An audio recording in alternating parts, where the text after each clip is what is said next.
Hello friends, நாம் இன்றைக்கி நல்ல டேஸ்டியான சிக்கன் கட்லெட் எப்படி செய்கிறதுன்னு பார்ப்போம். Welcome to my first recipe. நீங்கள் என் சேனலை இன்றைக்கி தான் ஃபர்ஸ்ட் டைம் பார்க்குறீங்கன்னா கட்டாயமாக சப்ஸ்கிரைப் பண்ணிக்கோங்க. பக்கத்தில் இருக்கிற பெல் ஐக்கானையும் கிளிக் பண்ணிடுங்க. அப்போ தான் நான் ஷேர் பண்ணுற எல்லா வீடியோவும் உங்களுக்கு உடனே வரும். சிக்கன் கட்லெட் செய்கிறதுக்கு நல்ல முள் இல்லாத சதக்கோழியாக பார்த்து 150 கிராம் எடுத்துக்கிறேன். இதை இந்த மாதிரி குட்டி பீசஸாக கட் பண்ணிவிட்டு இதை நல்லா வாஷ் பண்ணி எடுத்ததுக்கப்புறமா இதில் ginger garlic paste 1 tablespoon add பண்ணிக்கிறேன். இது கூடவே 1 teaspoon lemon juice, chilli powder, மஞ்சள் தூள், தேவையான அளவு சால்ட் ஆட் பண்ணிவிட்டு நல்லா மிக்ஸ் பண்ணி விட்டுக்கோங்க. நான் இதில் ஆட் பண்ணுற எல்லா மெஷர்மெண்ட்டு அளவும் வீடியோவில் முன்னுக்கே லிஸ்ட்டுக்கு கொடுத்துக்கிறேன், உங்களுக்கு பார்த்தாலே விளங்கும்.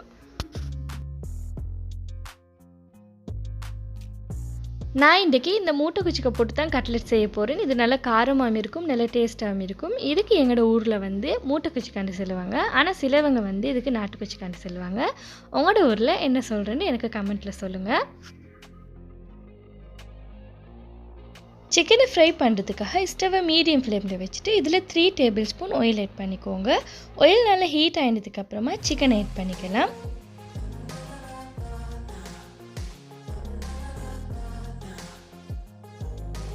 சிக்கனை இந்த மாதிரி எல்லா சைடும் நல்லா மசாலா மிக்ஸ் ஆகிறதுக்கு பரட்டி விட்டுக்கோங்க.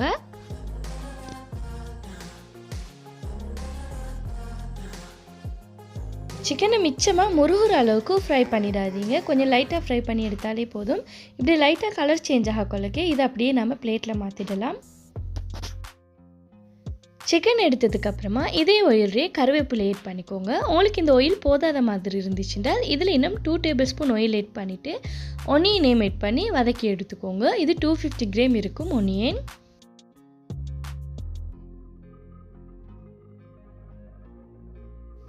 ஒனியன் நல்லா வதங்கி லைட் ப்ரௌன் கலருக்கு வந்ததுக்கப்புறமா நாம் இதில் மசாலா ஆட் பண்ணிக்கலாம். நான் இதில் ஆட் பண்ணுற மசாலா சீரகத்தூள், மஞ்சள் தூள், தேவையான அளவு சால்ட், கூடவே ஸ்லைஸாக கட் பண்ணி வச்சுருந்த ஹாஃப் மூட்டை கச்சிக்காவை ஆட் பண்ணிவிட்டு கேரட் 20 கிராம் ஆட் பண்ணி நல்லா வதக்கி எடுத்துக்கோங்க.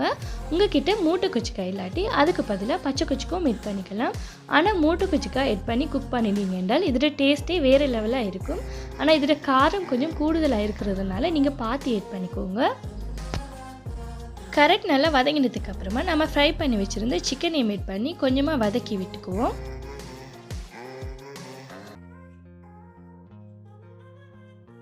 சிக்கனில் நல்லா மசாலாவெல்லாம் இறங்கி நல்லா மிக்ஸ் ஆகி நல்லா வதங்கினதுக்கப்புறமா நான் ஏற்கனவே பொட்டேட்டோ 250 கிராமு நல்லா வேக வச்சு மெஷ் பண்ணி வச்சுருக்கிறேன். இதையும் மேட் பண்ணிவிட்டு நல்லா வதக்கி விட்டுக்கோங்க.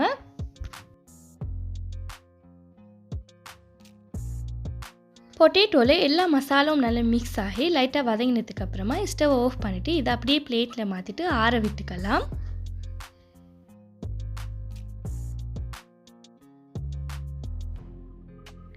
இப்போ கட்லெட்டுக்கு கறி ரெடி ஆகிட்டுது. இது நல்லா ஆறுனதுக்கு அப்புறமா நான் கணக்கான மீடியம் சைஸுக்கு இதை போல் பிடிச்சி எடுத்துக்கிறேன்.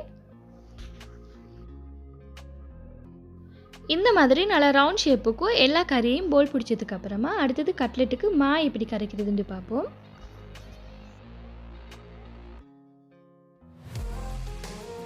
ஒன் கப் கோதுமை மாலை, இதுக்கு தேவையான அளவு சால்ட்டும் ஆட் பண்ணிட்டு கொஞ்சம் மிக்ஸ் பண்ணி விட்டுட்டு இதில் 1 எக்கு உடச்சி ஊற்றிக்கோங்க.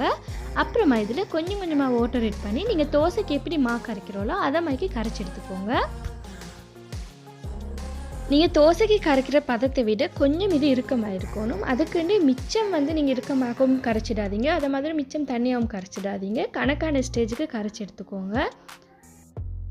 இந்த மாவை நல்லா கட்டி இல்லாமல் கரைச்சி எடுத்தாச்சு. இப்போ நாம் ஏற்கனவே போல் பிடிச்சி வச்சுருந்தேன் இந்த கறியை மாலை நல்லா டிப் பண்ணிவிட்டு அப்படியே பிரெட் க்ரம்ஸில் நல்லா கோட் பண்ணி விட்டுக்குவோம்.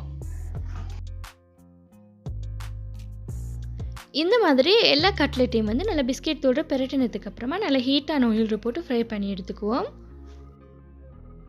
ஸ்டவ்வை மீடியம் ஃப்ளேமில் வச்சுட்டு நல்லா ஹீட்டான ஆயில் நல்லா கோல்டன் ப்ரௌன் கலர் வார வரைக்கும் நல்லா ஃப்ரை பண்ணி எடுத்துக்கோங்க.